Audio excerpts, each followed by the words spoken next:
Hello there, everyone.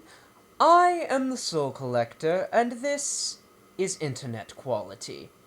In the 21st century, anyone with a keyboard can write their own story and post it on the internet. May the gods have mercy on our souls.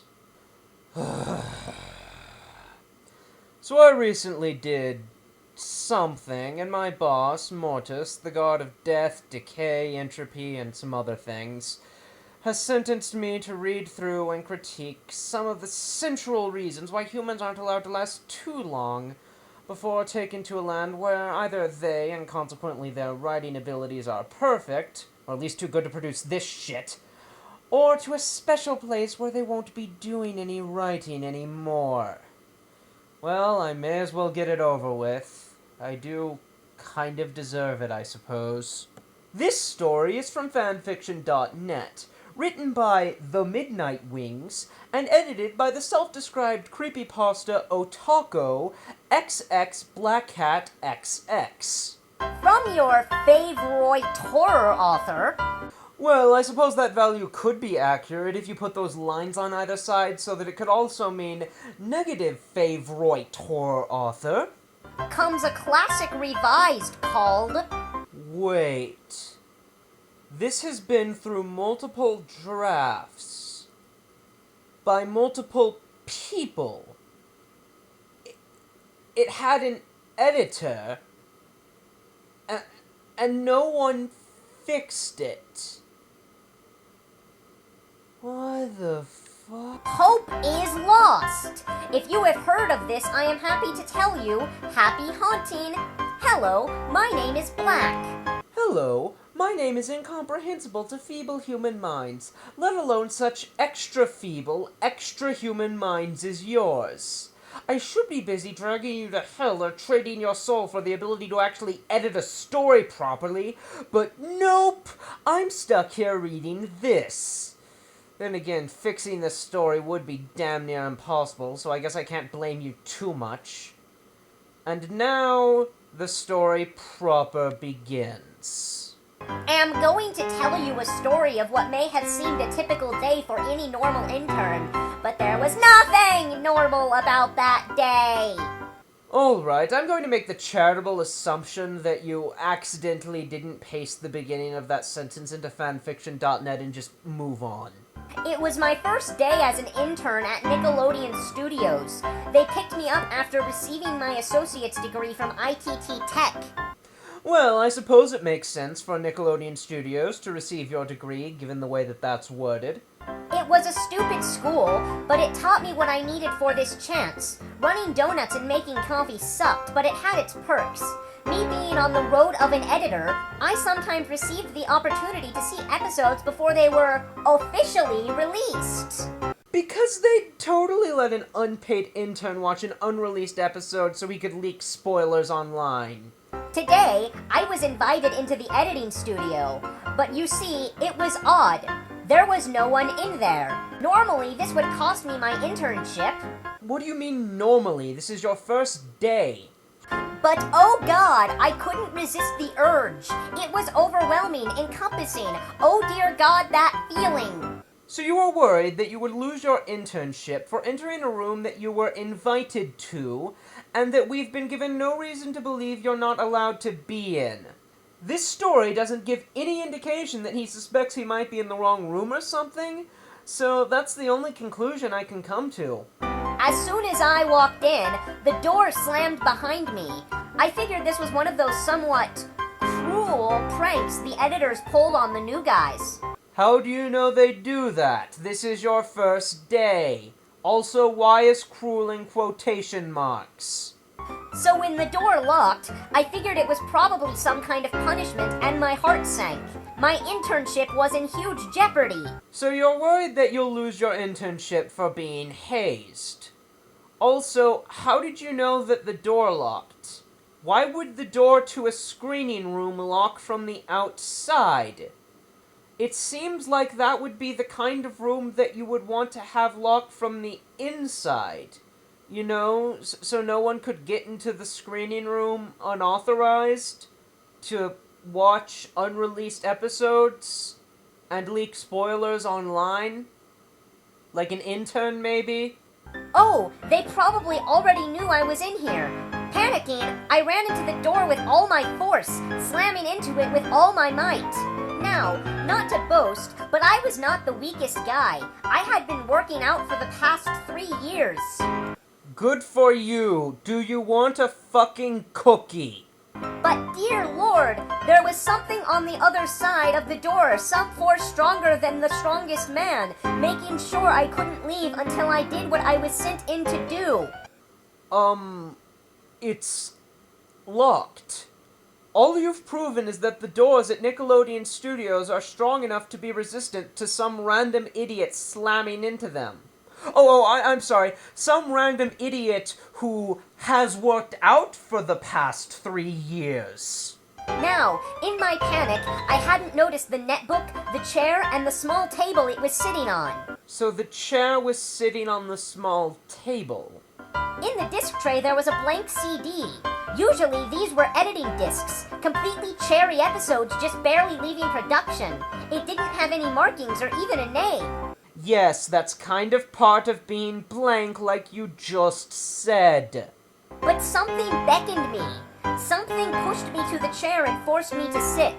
As I slowly pulled the chair back, my heart rate slowly increased. I could almost hear it in my chest. Thump, thump, thump! I slowly pushed the DVD tray shut. Without any prompt or confirmation, it just started. Something seemed odd straight away. Normally, it would open in VLC or Windows Media Player. However, this was odd. You already said it was odd earlier. You don't need to say that again. Remember, everyone, this story had an editor.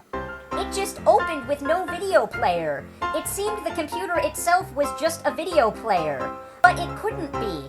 It seemed like just any normal netbook the interns or staff carried.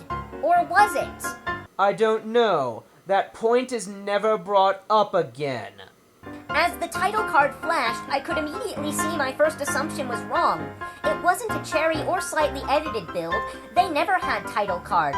This was either finished or just ready to leave production.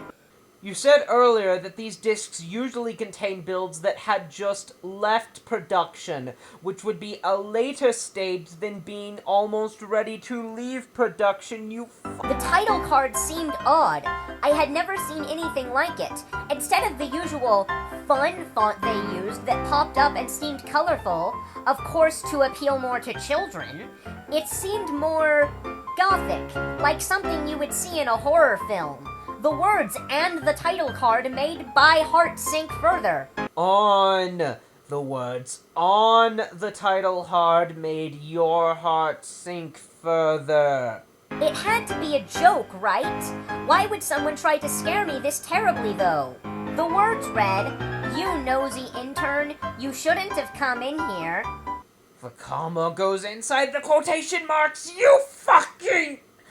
I'm sorry. That's just a pet peeve of mine is all. And the usual happy bubble transition that we were all used to was gone.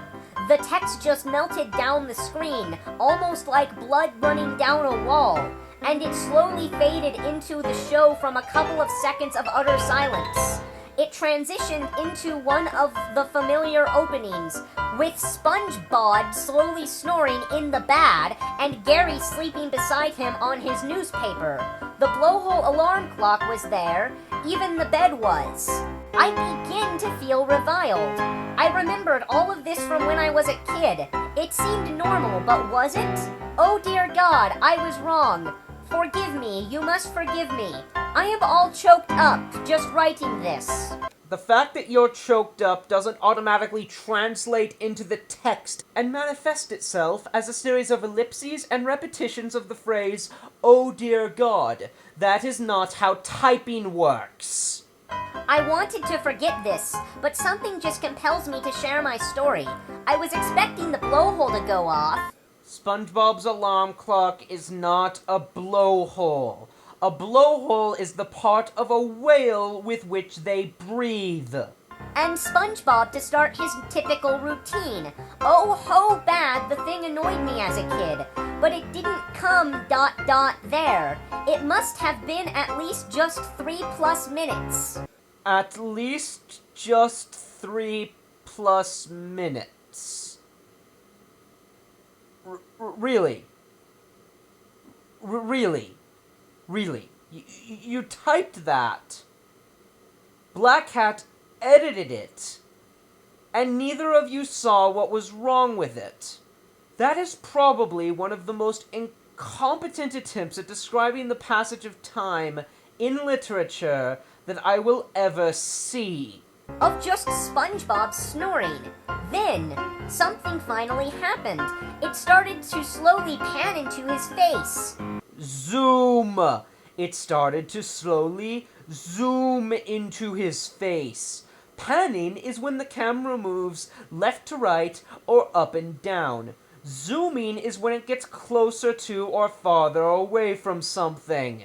Oh, so slowly, waiting in anticipation, just dying for something to finally happen. I would later greatly regret this decision.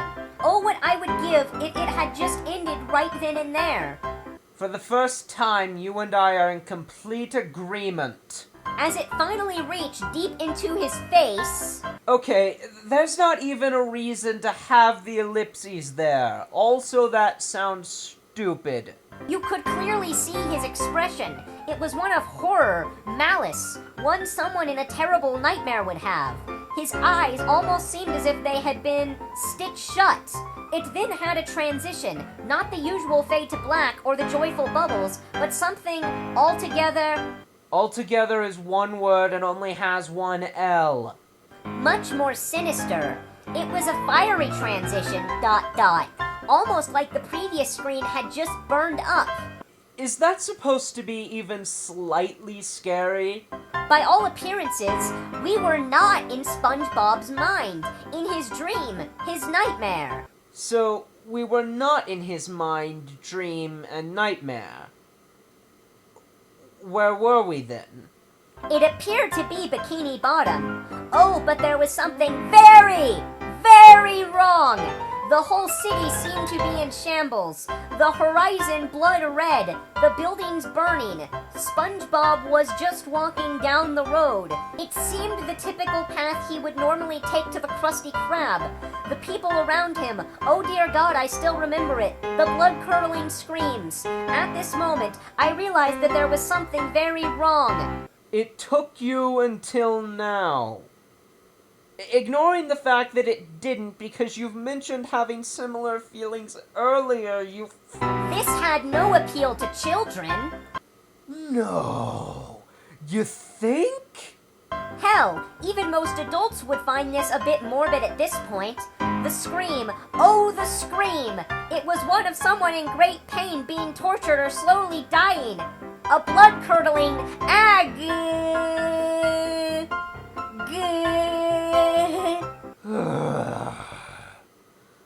I don't have to explain what's wrong with that, do I? Please tell me I don't.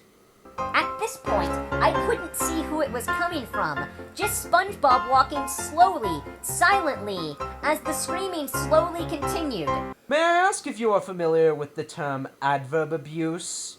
Getting louder and louder. Oh God, I almost wanted to claw my eyes out when he turned the corner. Hey, if you did, would that mean you couldn't write any more of this crap?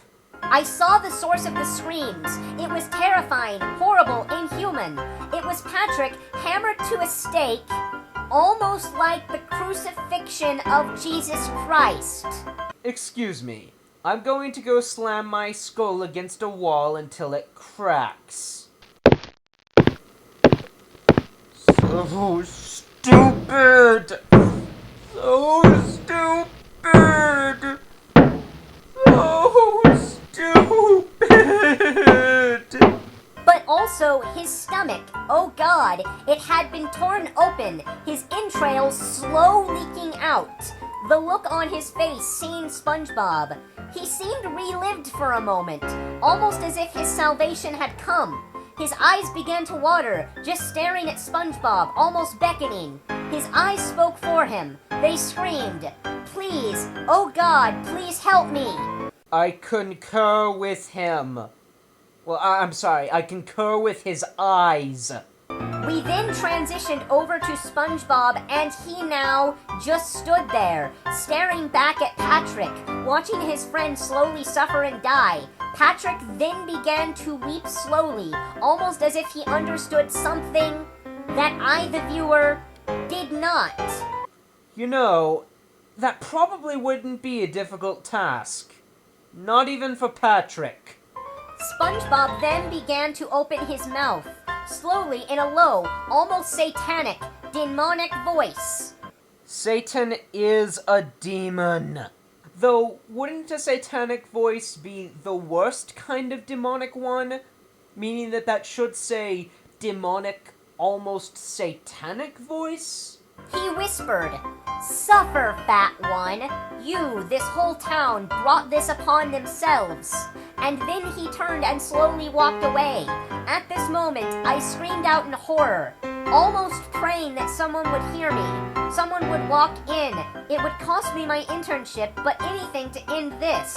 You're watching a gruesome cartoon. Close your damn eyes if it's that bad.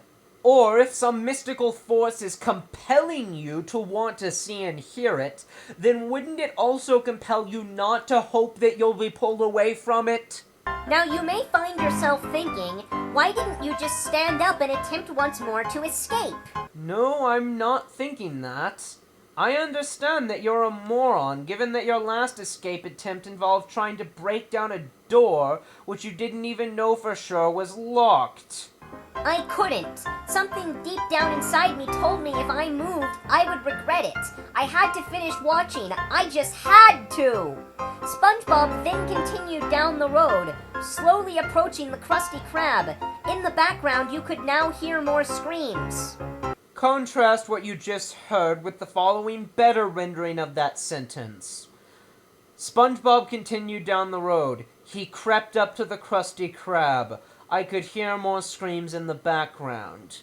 See, I just improved that massively by following the basic rules of writing. Some were horrible, blood-curdling ones. Okay, so some were. What about the others?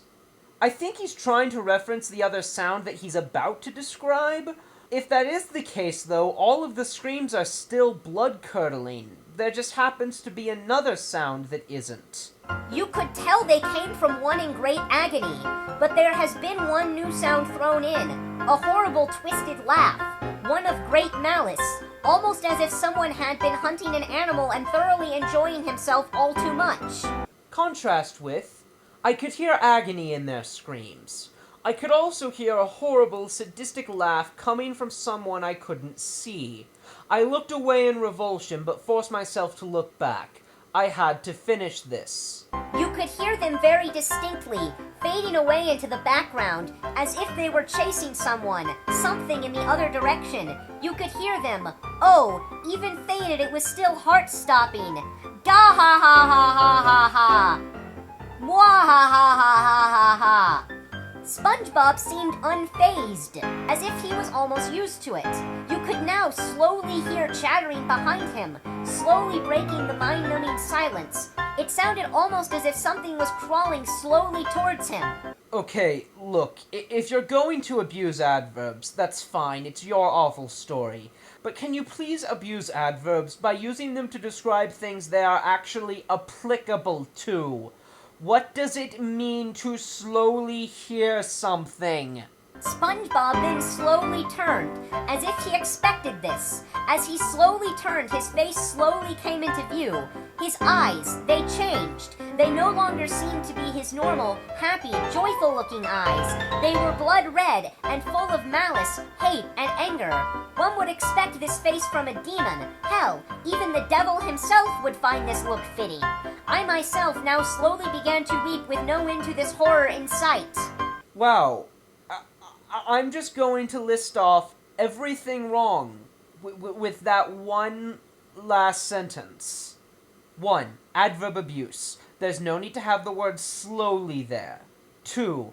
Began to weep is redundant. Wept will do. 3. The character is a pussy. 4. There is no need for the word now there. And 5. You misspelled sight. His eyes now fixed on something. It slowly transitioned over. It was Patrick. Dear God, oh my God, forgive me. I know the gods personally, and trust me, they don't. No human should be forced to see that. His entire lower body was now missing, with his intestines slowly trailing behind him, the trail of blood behind him. How is he walking without the lower half of his body? Or is he just floating? You don't say he's just floating, and he's clearly moved to where he is because he's in a different place than he was before. What was left of his arms had huge holes, almost as if something has been torn out of them. The nails, had he ripped himself off the stake?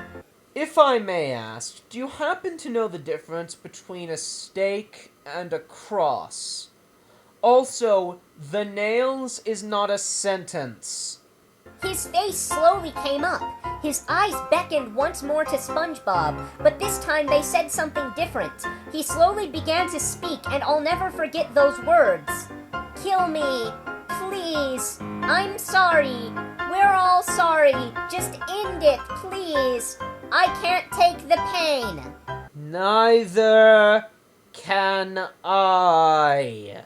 SpongeBob responded with a hellish tone, even worse than before. You ask forgiveness from me? Do you take me as your god? You will receive no divine forgiveness from me. You see, it is my job to make you suffer! Burn, fat one!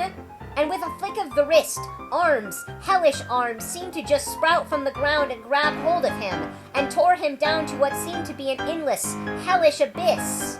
Do you realize how unbelievably bland and cliched this is?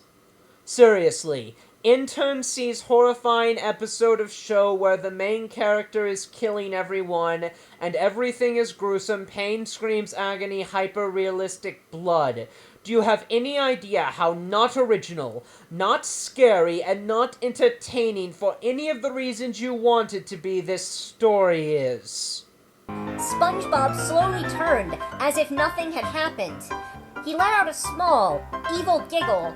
Hee-hee-ha-ha. By this point, I had almost been wishing for the same thing to happen to me.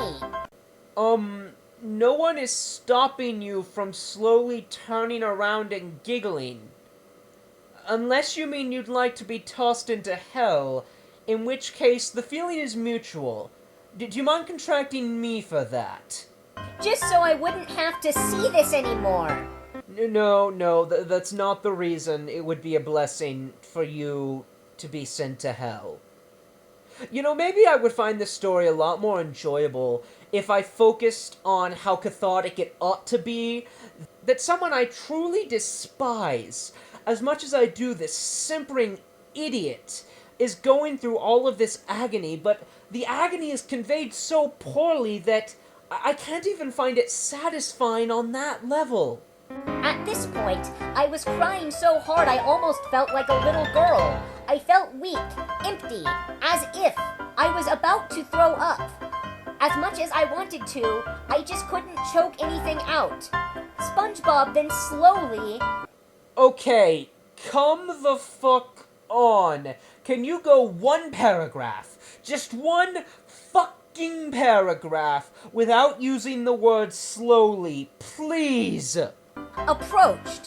Finally, the doors of the Krusty Krab. The path behind him, oh god, the usual cheery path to the entrance, had stakes all along it. Into them were hammered the corpses of our familiar favorite characters. Sandy, Mr. Krabs, Larry the Lobster, Pearl, Squidward, Mermaid Man and Barnacle Boy, Mrs. Puff, and so on. And on their faces, they all too wore that expression of utter sorrow and horror, as if they had died crying for fear of that stood before them. Someone must have forced them to read this story. In fact, I'm considering giving this to the administrator of the realm of the damned. just to see if he wants to add it to the actual torture of the bad people. Because I'll tell you what, it is worse than anything he could possibly have going on right now. We then transitioned back to SpongeBob, who now reached for the door. Now something happened out of this horrible, nightmarish thing I was witnessing. The whole building began to shake, almost as if during an earthquake. The only light in the room blew out, and the power went out. Does that mean you can't watch this stupid thing anymore? Can the story finally end? I was now in the dark, alone, in this shaking building. I could hear my fellow interns flee, and the developers run out. How could you distinguish between the interns and the editors by the sounds of their fleeing?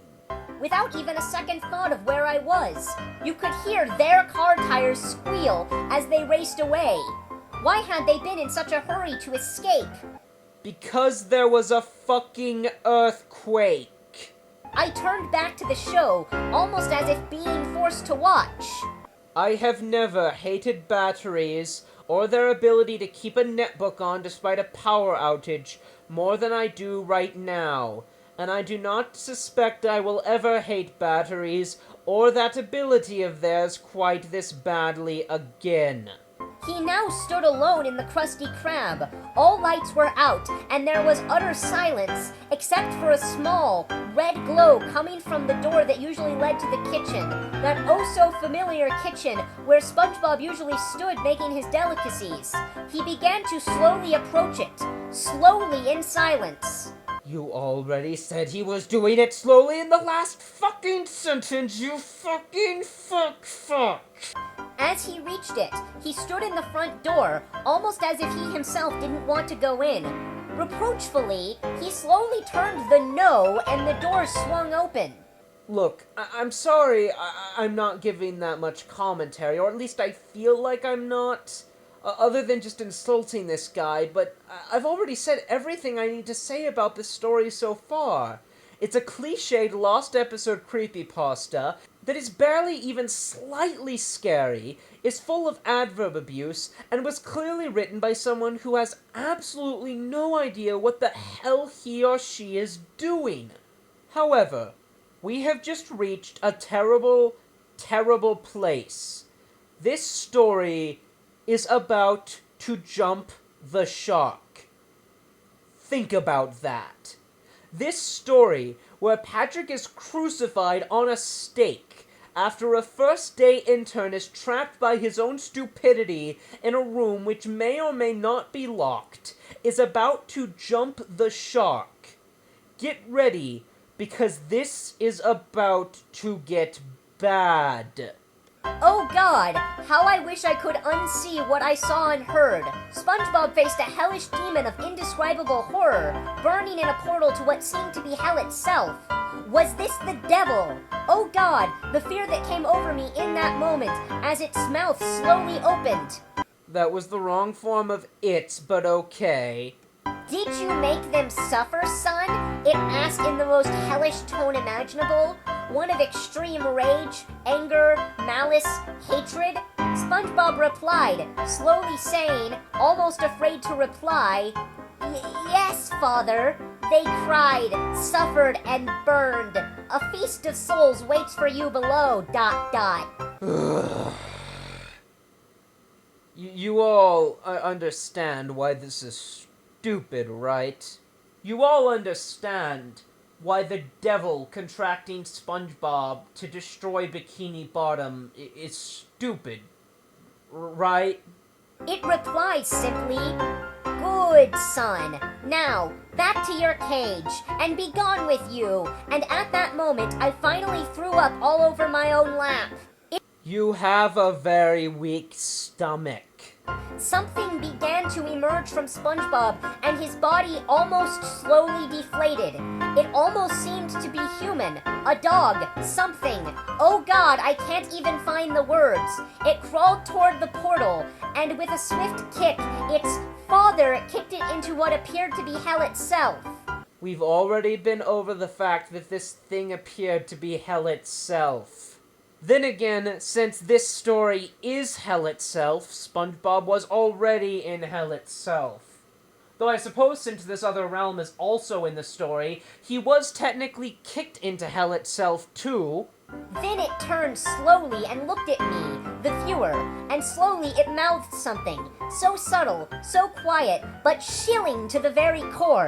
It seemed as if Tai was speaking to me. It said, "Oh, don't worry, your world is next. It'll suffer at your hands, as this one did at his." It slowly transitioned over to SpongeBob, or what was left of his corpse, just skin. "Oh, and you'll all atone for what you have done. All us you are next." And with that, the computer itself slammed shut and burst into flames. As it slowly burned, I could only weep at this horror. This couldn't be real. Yes, it could. Unfortunately, it could. Nick, wake up. My eyes slowly flashed open. That would be a contradiction. They either opened slowly or they flashed open. I was in the break room floor. Above me stood my friend Tina, who said, "Oh, thank God you're okay. You just collapsed. You've been out for about 5 minutes." My whole body was rattled, broken almost. Turning to her, I had this uncontrollable urge. Turning to Tina, I said, "Don't thank God on this day. He won't save us. He has abandoned us. His abominations. His failed creations." Tina looked aghast, horrified. That was redundant, repetitive, and parts of it meant the same things as other parts. She ran out screaming. Really? She ran out screaming because you said something mildly creepy. I would think she would just look at you funny and wonder if you were playing some kind of joke or something. I quickly got up and quietly left, and here I sit, writing my story of the day, calmly. Maybe not I accept my place. And oh, I have work to do. Isn't that right, Tina? Slowly turning to her dismembered body. That's also not how typing works. Narration of what you're doing doesn't just appear on the screen. You're next. I ended with this. I am coming. I am his chosen slayer foe this world. A messenger of hell itself. And oh, I am coming for you. Each and every one of you. And you'll never stop me. Don't try to run or hide. I'll find you. That's right, everyone. In other words, every single time this stupid narrator claimed to be horrified, or that he wished he could get the images out of his mind, or that he could unsee them, he was lying. Or at the very least, it seems that way, given his eagerness to destroy the world at the end. Honestly, I thought I'd be more outraged than this, but to tell you the truth, I just don't care. My will to hate anything has been sapped by this story. I just want to go curl up into a ball and die. In summation, Hope is Lost is an unoriginal and poorly written clone of every other Lost episode creepypasta, though ripping off Squidward's suicide primarily. The only thing that this had that hasn't been done somewhere else that I know of is the religious symbolism, but it's stupid. However, I will admit that my rage at this is largely due to the tedium of transcribing it word for word from fanfiction.net, which doesn't let you copy and paste, meaning that in the process of composing the script for this video, I had to type every last idiotic letter into Microsoft Word. It ultimately, at least on the first reading, it's funny bad, so if you're into that sort of thing, you'll enjoy it. Written by the Midnight Wings, aka Nicholas James Snyder. Inspired by Squidward's suicide creepypasta, and inspired by Alec Cremans. Wait a second.